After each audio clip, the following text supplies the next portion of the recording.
And my sister sent me a video of my wife actively giving birth while holding her male friend's hand the way women squeeze their husband's hands for comfort during labor. My sister immediately followed up the video with a text that said, "When are you going to get here?"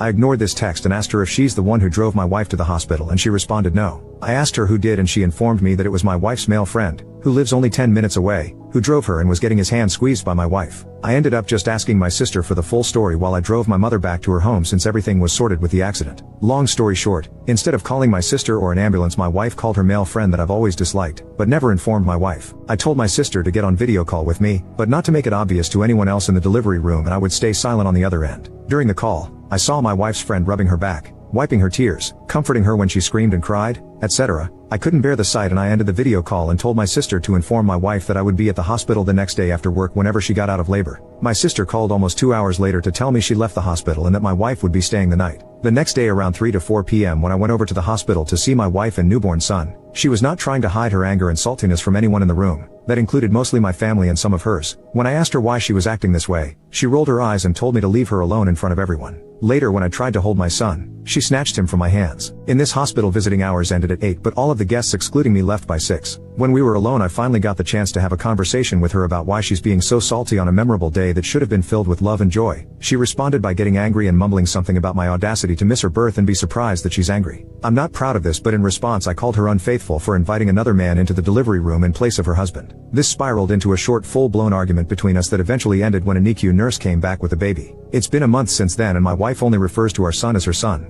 her baby, etc. I've tried to get closer to her by sitting down and trying to have a deep conversation about our family's future, and she flat out told me that she was never having another child with me after what happened, which deeply hurt me. Last week I heard my wife on the phone talking about who would be godfathers and mothers to our son. She told whoever was on the other end that she would be choosing the male friend as godfather because he was there for me when my name. Couldn't care less. This post is all over the place, but let me know if I overreacted in the argument when I saw her in the delivery room after she gave birth, or if anyone knows how to fix my marriage and family edit. No, this isn't made up. I genuinely need advice. Sorry if the wording made it seem that way. I also didn't know the accident was minor until I arrived. And everyone suggesting we get a divorce doesn't know the meaning and dedication of marriage and family. If you have questions, please message me if you want me to answer.